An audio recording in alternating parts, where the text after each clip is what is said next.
Hey there, people.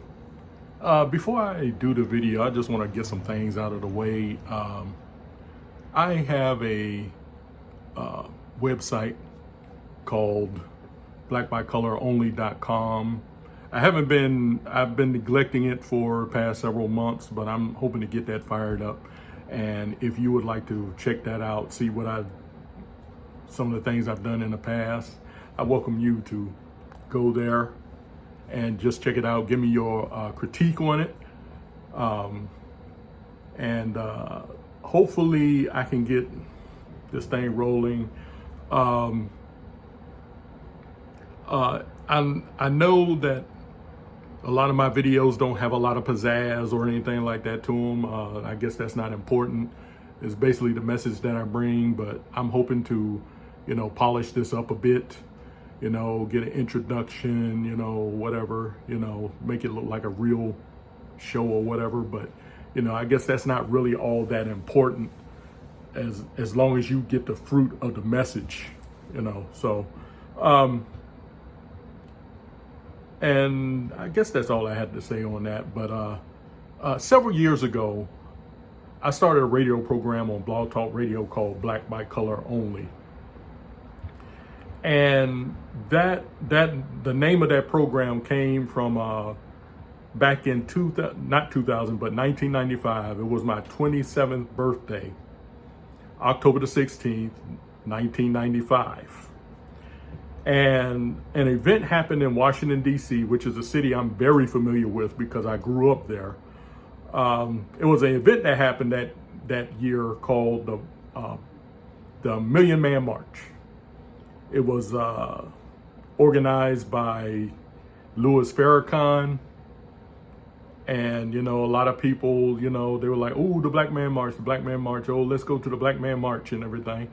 And even then, this is 1995. I hadn't even been a Christian for 10 years. And even then, I knew that, I really don't care about this black stuff and everything. I really don't care about, this victimhood mentality and everything, even though we didn't call it victimhood mentality. But I was tired of the black stuff. I was really tired of it. And I was like, why can't we just be people and just treat people as people? Why do we have to treat each other as a black person, a white person, a yellow person, a red person, all that type of stuff? And here in Durham, where I live now, I've been living here since 1988. Some people wrote in an op-ed that, oh, this was a good thing. And, I'm so proud. I move with pride and everything. And I just had to cause trouble and put my 2 cents worth of rhetoric into the op-ed. So I wrote in the op-ed and I said, I know a lot of people talking about this is pride and everything and stuff like that, but I have no agreement with Louis Farrakhan. Louis Farrakhan is a person. He does not like Jewish people. He does not like white people. He's always pushing this black thing and everything and stuff like that.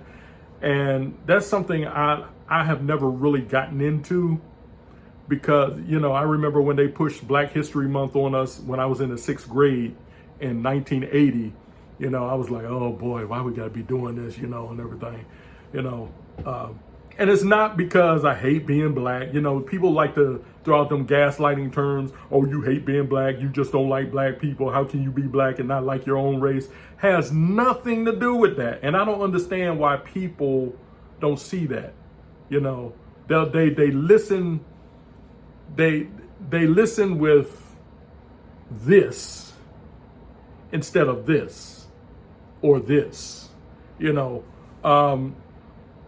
My thing is not about trying to cape to the white man or anything like that. I've been accused of that I don't know how many times. And no matter how many times you come out and you explain yourself, people still want to believe what they want to believe. It's almost like they have a monopoly on your brain. Like, they're more in charge of your brain than you are. And they think they know why you make these statements. And instead of sitting down and trying to get an understanding of why I speak the way I do, the way I think the way I do. They just go with what they think, and I can sit there and I can explain myself. I can tell them this is not how people are thinking, yada, yada, yada. I can do that till I'm blue in the face. But people still want to believe what they want to believe. So that's why I don't try to argue with people too much. I'll explain certain points and everything. But when it gets to a point where I know I'm not going to get by with you or anything, I'm like, you know what, I'm done. I have no time to play around with this. I have no time for this foolishness because, people are going to believe what they want to believe. And I had someone come on my Facebook page. You can check me out, Vincent E. Brown. You'll see my True Sharks. You'll see my True Sharks logo up there. But someone came on. Basically, what I was saying was, I'm not oppressed. I'll be 57 years old in October, and I have never been oppressed by the white man. Now, I believe there are white people who don't like black people. I don't support them. And I believe racism is something we're not going to get rid of, because racism can occur in every race. I don't care if you're black, white, yellow, olive, whatever. Racism is racism. And as a born again Christian who believes that no matter what our skin color, we're all made in the image of God, I don't cape to this black nonsense. People want to, they want to go up. And I tell people, the thing that bothers me the most, and you can feel my black fatigue coming out, the thing that bothers me the most is when you get these black people out here and they start talking like they speak for every last one of us, and they don't. And then when I say things like, I'm not being oppressed or anything like that, well, are you saying that the people who are you saying that people who went through this, they really didn't go through this? That's not what I'm saying. I understand what went through in the civil rights era. I understand Jim Crow. I understand slavery. I understand all of that. But we're not going through that today. And I don't know why people don't get that through their thick skulls, that we are not going through that today. I have the same opportunity as any white person does to get ahead, and anytime I see myself falling short on anything, the first person I look at is myself. And I've said this before, and some of you all, I probably sound a little redundant right now, but I always look at myself first. I don't look at race. People say the white man is trying to hold us back. He doesn't want us to get these opportunities and what are you talking about? What are you talking about? And to be honest with you, well, this one person, he's a little bit younger than I am. And he said, you're old enough to know that we black people have been oppressed by white people for quite some time. Let me get something right quick. Give me a second.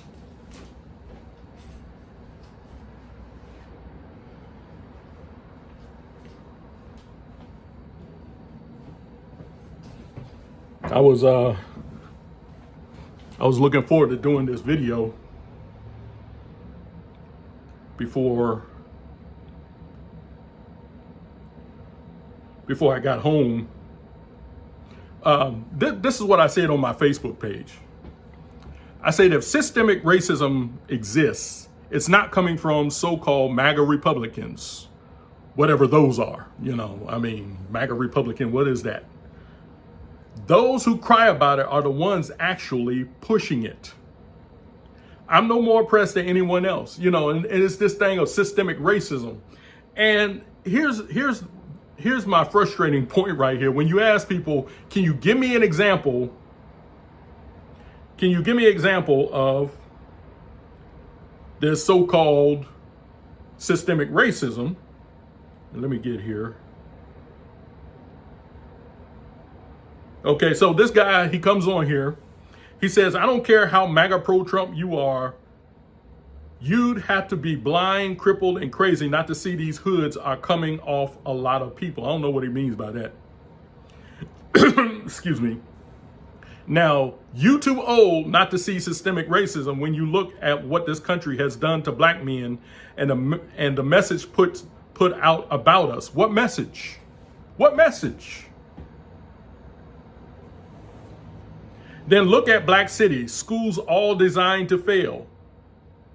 At 46 years old, I could write the white supremacist handbook on how they destroyed our race. Really? Okay, so since you can write the white supremacist handbook on how they destroyed our race, can you give me specifics about why we are oppressed today? Can you give me specifics? And see, that's where the conflict comes in at. When you start asking for specifics, they can't give you an answer.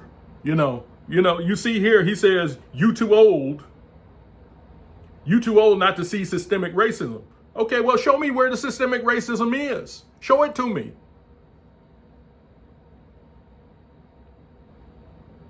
And someone responded to him, says the name calling doesn't give you strength or legitimacy to your argument, and he says, I don't need strength or legitimacy. What I stated was a GD fact. Now, that's one thing I don't like. If you got to come out with the cussing to get your point across, then, to me, you've already lost the argument. But he said it was a GD fact. He still didn't list what the facts were. He's just saying it is a fact, but he's not giving evidence to back up that what he said is a fact. And I told him, I said, with absolutely no evidence to back it up. Please inform me on specific points that prove systemic racism exists. Moreover, be aware that one black person's experience does not equate to every black person's experience. See, they talk like we go through this every day. Who goes through this every day? Because I don't. Okay? So he comes up, he says, you just said a mouthful. It's still the black experience. What black experience? What do you mean? You feel like where you are, it does.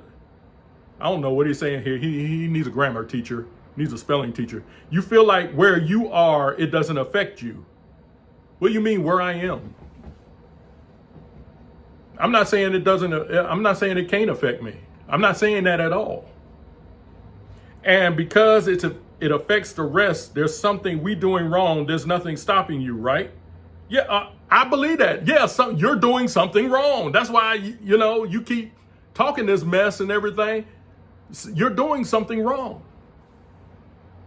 This is like when they started victim mentality. Remember seeing it first on Phil Donahue talk show. Okay. Good piece of journalism there. Victim mentality was created by white supremacy to divide blacks and ignore oppression because one side says it's not happening. So he's saying that the white supremacists came in and they came up with the idea of victimhood mentality, which is what he is displaying right here. Come to think of it. This is what he is displaying right here. And he's saying they came in to create victimhood mentality to separate the blacks and everything. You got those who think they're victims and you got those who think they're not victims. But in a way, you're kind of making my point. But if the white supremacists brought in the victimhood mentality, why are you all continuing to perpetuate it? Why are you continuing to perpetuate black victimhood? Instead of saying, hey, I'm not a victim. Hey, I am not oppressed. You can say whatever you want to about me. You can try to hold me back anywhere you want to, but you're not going to shut me down. You can say everything you want to, but I live in the United States of freaking America. And you can say whatever you want to, but hey, I got a God that looks out for me, and no oppressive white person is going to hold me down. Maybe they don't believe in God.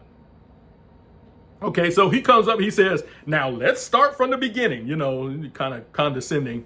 Show me where whites had laws placed on them designed to keep them behind blacks. Jim Crow lasted how many years? It doesn't matter. Are we living in Jim Crow right now? See, that's where people miss the point. But let me go on. Let me go on.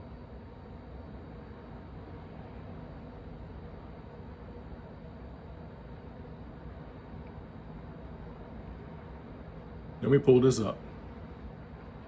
Okay, here we go. It says the Great Society Act was specifically designed to break up the black family structure. Okay, and who's perpetuating that today? White supremacists? Nah, it's black folk. White supremacists don't have to do anything today. They don't have to do anything. The Ku Klux Klan, all the rest of them, they ain't got to do anything. They're probably sitting back, sipping some tea somewhere, saying, hey, we ain't got to do nothing. They're destroying themselves. Y'all remember when they got rid of certain icons on our food products, like the Land O'Lakes lady and Aunt Jemima and Uncle Ben's and all that? It wasn't the white supremacists that did that. And we sat there, we were like, yeah, get rid of it. They're exploiting us by these icons. But when you go into the store, who do you see still representing their products? White folks, Quaker Oats, Brawny, all kinds of stuff out there, Little Debbie's. But they want to say, the white supremacists, they're trying to tear us down. Nah, you guys are tearing your own selves down. And y'all didn't make a peep.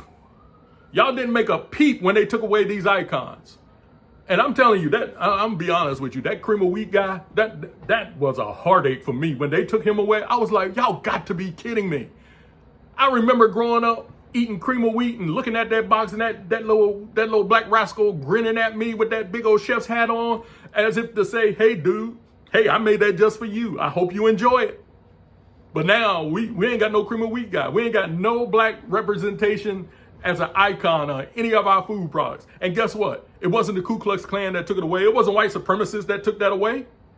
But anyway, let me keep going. The Great Society Act was specifically designed to break up the black family structure. Yeah, and you all continue to perpetuate it.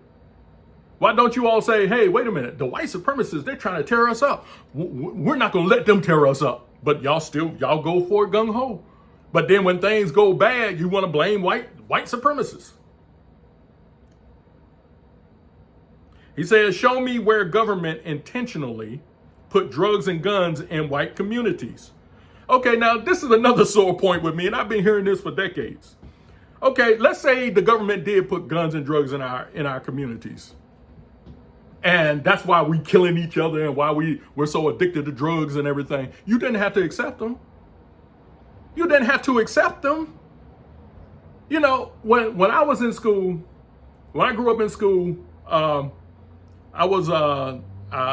entered the first grade in 1974. I graduated from high school in 1986. And I remember in the 7th grade, when I was in junior high school, Lower Baltimore Junior High School, Fort Washington, Maryland.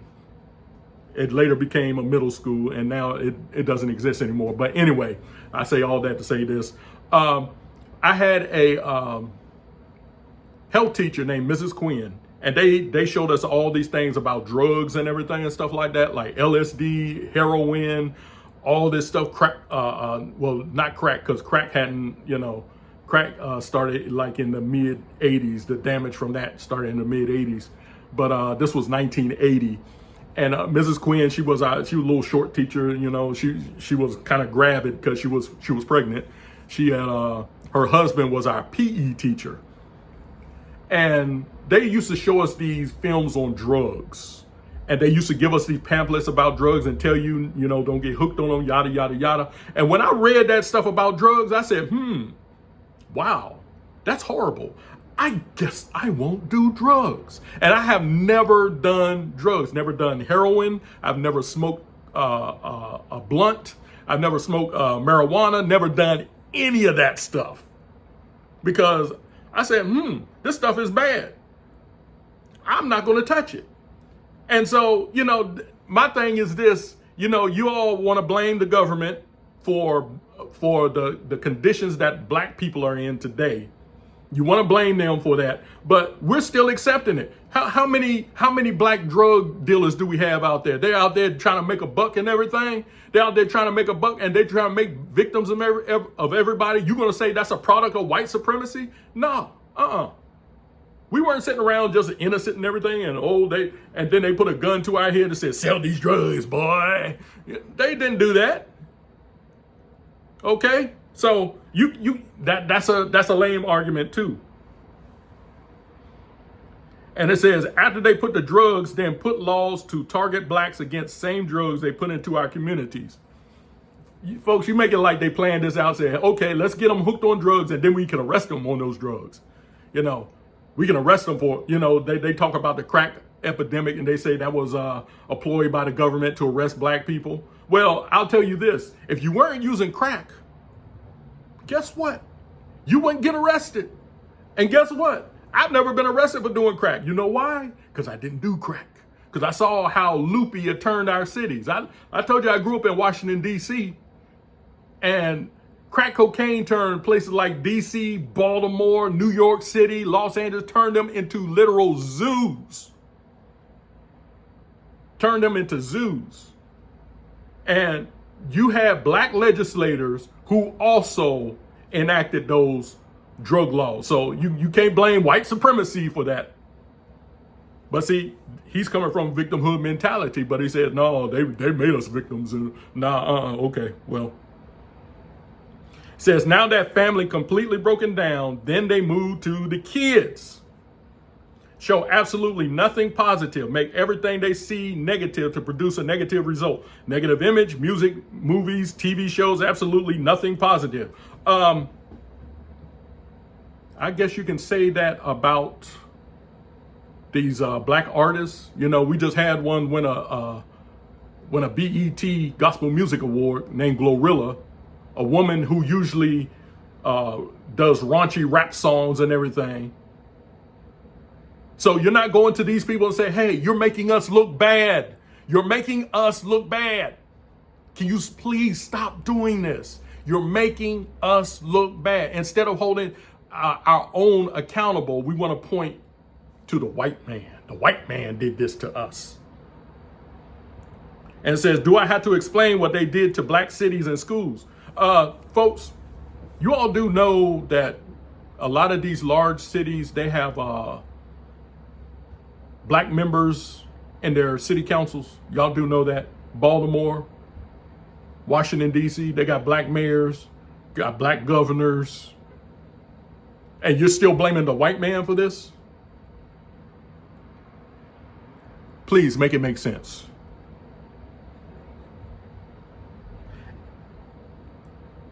And I told him, I said, it's not my experience. It's not my experience. Also, I'm talking about today. You want to talk about Jim Crow and what Jim Crow did and everything and stuff like that. And I said, show me the systemic racism that is holding blacks behind today. I'm not talking about Jim Crow. Jim Crow is dead. Jim Crow is not going to be resurrected. Much to the chagrin of certain people who wish it was, but Jim Crow is not going to be resurrected. And goes on, he says, now that family broken down. Okay, I already said that. And then he showed me some video. He showed me some video on Facebook that once again, they just totally missed the point. All it is talking points, and I'm not going to get into what the video says or anything. And one of my friends comes up and says, it's a pure miracle that we see more than one black be successful with the attitude of the other posts. Yeah, he's talking about the guy who's coming against me. And he says, someone should tell that dude that you reap what you sow. Exactly. That's what the Bible says. Galatians 6:7. Whatsoever a man sowed, that shall he also reap. And it says, and this guy answered me, he says, and what do you mean show me what's being done now today. Yeah, show me what's being done now today. And he says, you make it sound as if blacks have recovered from what's always been done. Recovered from what? Recovered from what? What are you talking about? Recovered from what? Jim Crow? I never been through Jim Crow. I never been through Jim Crow. So how am I going to recover from something I never experienced? How am I going to be traumatized by something I never experienced? Come on, people. Come on. Use your melon. Come on. You know, you got gray matter up there. You know, put it to use. Put it to good use. And then one person says, I wonder why my Irish people don't keep the complaints of how they were treated. Or let's talk Jews right now. Dude ain't the only one facing hardships. Suck it up, Buttercup. And I say, I totally agree. Suck it up. Life is too short for you to be worrying about what the white man is doing. Do your thing. Do what you need to do to get ahead. And don't worry about the white man. He can't keep you back. So I keep going. And I told him, I told this guy, I said, these are talking points. You know, I was referring to the video he showed me, you know, he showed me this video and I said, those are just talking points. No facts. He said, so black folks did absolutely nothing to contribute to societal collapse. You know, in this video, they talking about, oh, the white people, they poison the water. They're keeping our kids back and everything. I can tell you that living in black neighborhoods, it ain't the white man keeping the kids back. But I digress. Are you telling me it was only white folks who were responsible for this? Like we're just sitting around here, oh la la la la la la la. Let's take a basket of goodies to grandmama, and then the evil white man descended on us and made us like this? No. It was a choice. And see, that's where responsibility comes in. Because when you take responsibility, you're going to make the right choice to do what you're supposed to do. You're going to make the right choices. But if you want to absolve yourself of all responsibility, hey, you get what you sow. I said, recover from what? I can't be traumatized by something I never experienced. And he said, so what you're saying is because you haven't experienced this, it's not and hasn't happened to the rest of us. So you one of them type black people, blame the prey, not the predator. Once again, gaslighting. I'm not blaming the prey or the predator. I'm just saying there's a time where the prey says, hey, look, let me tell you something, predator. I'm not going to be, I'm not going to be your victim anymore. So you do what you do and I'll do what I do. Okay. And I'm saying, and I told him, I said, what I am saying is just because it happened to some of us doesn't mean it happened to all of us. I can't share in another person's experiences. Okay. I can't share in that. I've seen the videos of the separate bathrooms and I've seen the pictures. I've seen them all. And it was horrible how they treated black people back in the day. Yes, it was horrible. But we're not living that today. I keep hearing people saying, oh, racism is at an all-time high. Racism from whom? Because it ain't from the white people. Let me go on. And then I went on my soapbox. I went on my soapbox and I said, I don't understand why people don't understand what I'm getting at. I'm not speaking from a blame the prey, not the predator's perspective. That's gaslighting. I'm saying we all have personal responsibilities to ourselves and our communities. If we let our communities fall apart, we cannot blame outside entities for our shortcomings. Example, how does white supremacy prevent black folks from learning how to read? I shared in another video. I've been a reader since I was a kid. You know, I've always been up on reading. So, you know, you ain't no white supremacists keep me from reading. How does systemic racism account for why a lot of black folks can't do simple math? Now, I'm gonna be honest with you. Math wasn't my favorite subject. You know, I had a hard time in math, but you know, I know my basic math now. Now, when it comes to that algebra and calculus and everything, y'all go ahead with that. But I know simple math. But a lot of black people don't even know simple math. That's the thing. You can't blame the white people for that. Also, I can tell you Also, can you tell me who runs the cities of Baltimore, Philadelphia, Washington, D.C., New York, etc.? I can guarantee you there are black folks in the city councils, black mayors, police chiefs, etc. It is high time to stop blaming white supremacy or white privilege for the decay that is prevalent in our communities. We also need to stop depending on the government to give us a hand up if we are not willing to take responsibility for our shortcomings. The white man has never held me back, and he never will. Yeah, I had some people come on and say, thank you for the truth. And one guy, he was being sarcastic, but he knew where I was coming from. He said, you are wrong. You are oppressed. If you not oppressed, you are not black. Well, that's what they told me right before they took my black card. And I'm like this, hey, I'm going to make up a little black card, and I'm going to say, hey, y'all, here's my black card. Please take it. Please take my black card. I don't want my black card. I don't want it. Oh, you just hating on the race. No, I'm not hating on the race, but I'm tired of playing victimhood. I'm tired of playing the victim, okay? Let's see. And so I told him, I said, oh yes, I am so oppressed. I'd better move to another country like Somalia, Mexico, or Afghanistan. Black folks, you all who live in this country, y'all don't know how good you got it. I've been married for 21 years to a woman who's from Liberia. Best wife in the world. I will always, best wife in the world. But let her tell you what she went through when she lived in Liberia. She got some stories. She was a prisoner of war, was threatened with death, almost raped. She can tell you some stories. She used to live in China. She lived in China for 10 years. And during the time of the Tiananmen Square incident, they kicked them out. She had been in China for almost 10 years. They kicked them out. And when she went back to her country, they had 2 civil wars that she had to live through. She can tell you some stories.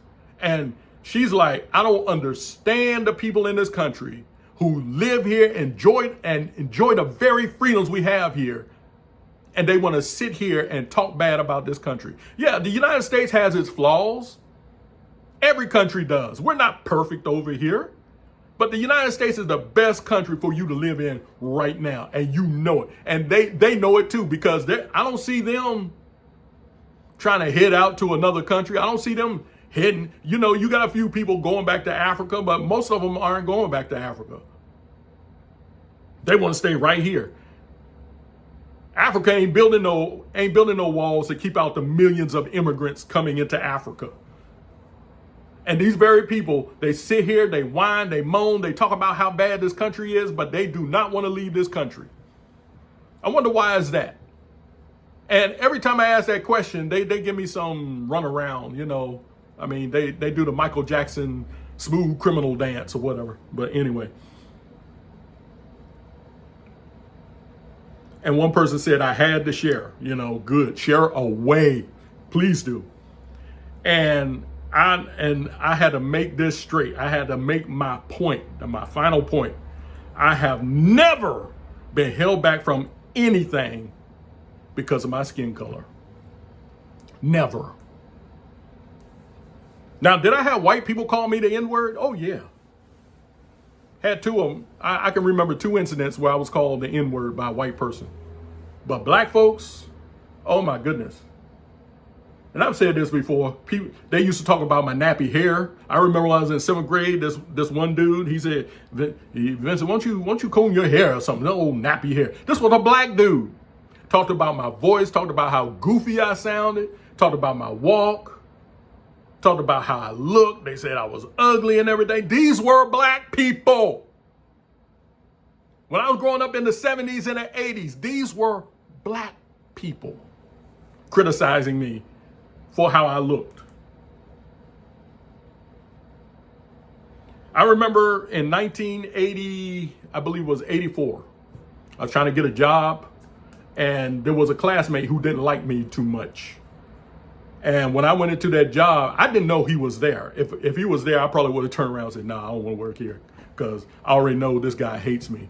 So I went to the job to see if I could get a job application. And went home, got up the next day, and this guy's laughing. And I'm like, what's he?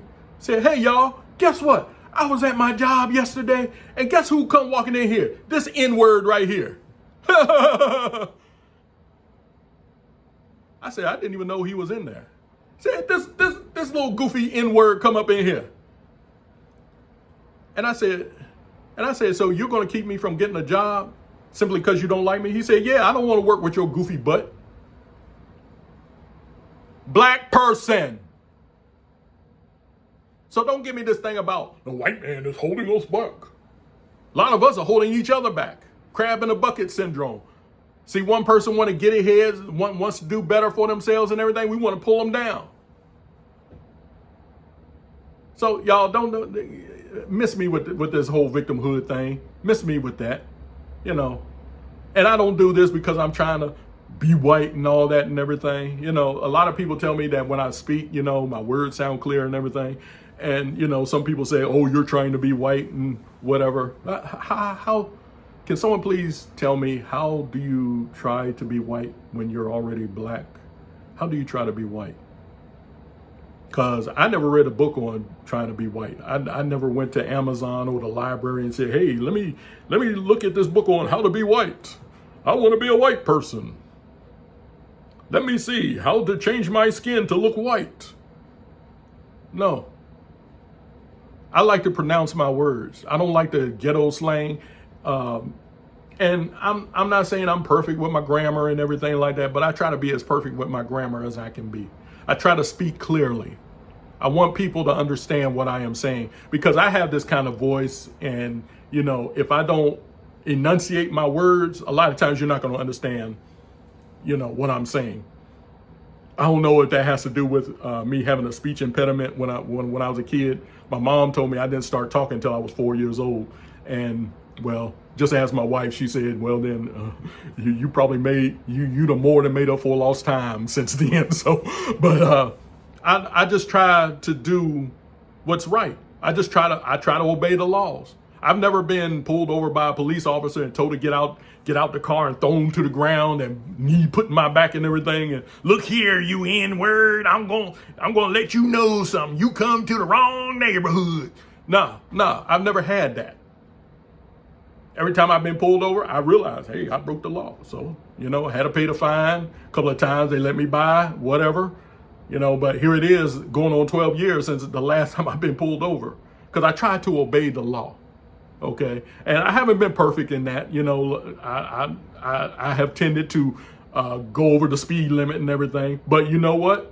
You do the crime, you got to pay the fine. So, you know, but when people start talking this mess, you know, systemic racism, please tell me, can you please specify what in the world is systemic racism? Show me the hidden code in our laws that keeps black people from achieving anything. Show me the code that keeps us from exploiting opportunities that come our way. But see, what we're doing, we want to make excuses for our own shortcomings. And see, I'm not going to let this make excuses for my shortcomings, nor will I let it set the course for my emotions, which means if I see a white cop messing around or harassing a black person, the first thing I'm going to ask is, what did that person do first? And then, you know, when I get both sides of the story, then I make my judgments. You know, but I'm not going to sit there and say, oh, he's a white cop. He's beating down that black man. So that must mean that white cop is a member of the KKK. No. Especially not since there are many examples where cops have gunned down white people. And they gun down white people a lot more than they do black people in this country. So folks, stop it with the victimhood mentality. You know, I mean, like I said, you can hear the black fatigue all in my voice, you know. Because I'm tired of it. I'm tired of people. And when you tell people, I have not experienced this, you know, they'll come and tell you, well, you never grew up in a black neighborhood. I wish I could share that picture of me in the fifth grade. Fifth grade, Miss Cohen's fifth grade class. It was a combined class. It was fourth and fifth grade together. Miss Cohen, Apple Grove Elementary School in Fort Washington, Maryland. Back then it was Oxon Hill, Maryland. I wish I could show you that picture, and I may find some way to get that picture to you guys and everything and show it to you. But in that class, I counted 20 black kids. Guess how many white kids were in there? About 5 or 6. This was in 1978, 1979 school year, right outside of Washington, D.C. So don't tell me that I never grew up in a black neighborhood. I don't understand black culture and all that. Look, I grew up in all of that. I grew up with folks who were telling me that, Rosa Parks and Martin Luther King and all this and everything, and that we the white man kept holding us back and everything. But I'm looking at the situation now. I'm looking at the environment now. It's not the same way. Like I said before, I've never been rejected from a hotel because of the color of my skin. I've never been rejected from a restaurant because of the color of my skin. I've never been rejected for anything because of the color of my skin. Nobody has held me back. And like I said, I will be 57 years old if God, God tarries and God graces me to live till October. I will be 57 years old. I'm 56 right now. So don't tell me that, the white people are holding us back.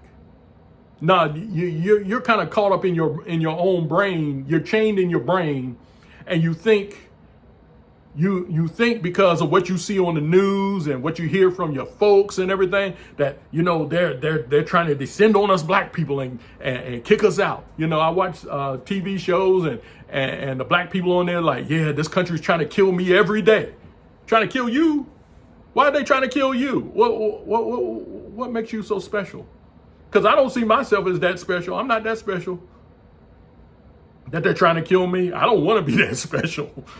But no one's trying to kill me. I mean, if they were trying to kill me every day, they would have done it a long time ago. They should have done it when I was suffering those grand mal seizures in a hospital when I was 3-4 years old. They should have killed me off when every morning I had to be wheeled in a wheelchair to the game room after I finished eating breakfast.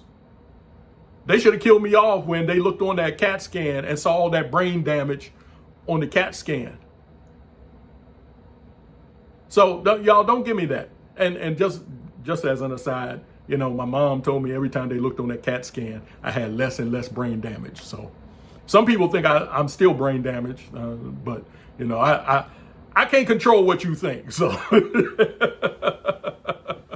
but folks, I hope you all get something out of what I'm trying to say. I am not trying to cape for white people. I know I can say that till I'm blue in the face. People are going to believe what they want to believe, not because they have to believe it, but they believe that because they're taught to believe that. They're taught to believe that by their black so-called leaders and everything. And let me tell you something. These people that call themselves black leaders, they're not my leaders. Jesse Jackson, William Barber, Jamal Bryant, Al Sharpton, none of them. You're not fighting for me. I can fight for my own self. Okay. I've been on my own since I was 19 years old. 1988. When I first stayed in Durham, I'm on my own, and I've been on my own ever since. So I don't need you all coming in and hey there, fellow black person, just sit back there. I'm gonna defend you. No, get out of my way. And if you don't get out of my way, I'm gonna put my foot where the sun don't shine too bright. But anyway, but that's something I wanted to say, and this is the type of stuff that I go through, on, you all can check me out on Facebook, Vincent E. Brown. You'll see the True Sharks logo on there. And this is why I do what I do. This is why I started that radio program back in 2009. And just to let you all know, I haven't been doing it for the past several weekends. I'm trying to get some things straight because some things are not clicking the way I want them to. But I got a podcast called True Sharks Radio on Podbean.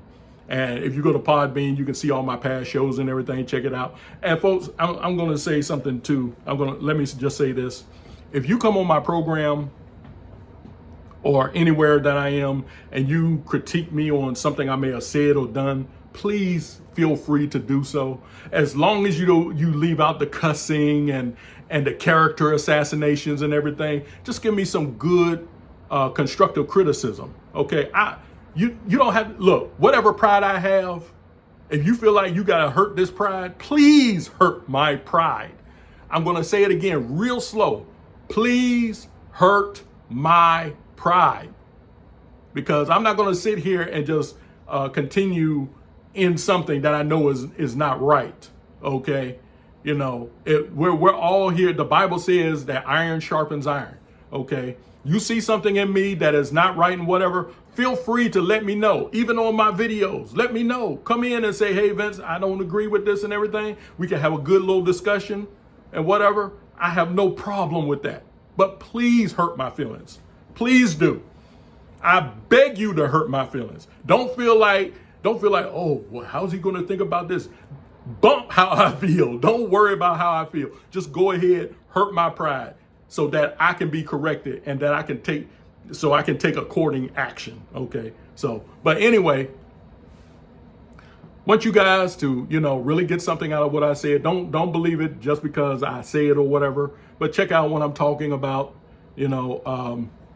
Just go ahead and check out what I'm saying. Do your research, do the proper research, do the proper study. I mean, we live in the freaking United States of America. Okay. A lot of information out there is free for the bidding. We got the internet, we got libraries, we got Amazon. Of course, when you go to Amazon, nothing's free there, but you can still get books or whatever, and just look into this stuff. Stop letting these so-called black leaders poison your mind with their rhetoric. All they care about is making a name for themselves. That's what I see with Jamal Bryant. He's up there talking about, yes, Target has lost money because of our boycott. And all he's trying to do is be the next Martin Luther King. The man ain't no preacher. He ain't no Christian. So, nobody needs to be going to his church or anything. But we sit there, we listen to these people, and all they got their noses up in the air. And I guarantee you, not one of them live in a black neighborhood. They will always want to talk about, the black this and the black that. None of them live in a black neighborhood. And even if they did, let them get some money. They're going to move out of that black neighborhood. They're not going to say, I'm going to stay with my people. No, they're not. They're going to go with the white folks. And a lot of them take their kids to those expensive schools owned by the white folks, which I have no problem with as long as you're getting a good education. You're not getting a good education, go anywhere you want to go. But anyway, I'm just ranting now. But anyway, you all take care of yourselves. Stay safe out there. Use your mind, okay? And for those of you all who look at me and you think I'm a traitor to my race, let's just pretend I have my black card with me.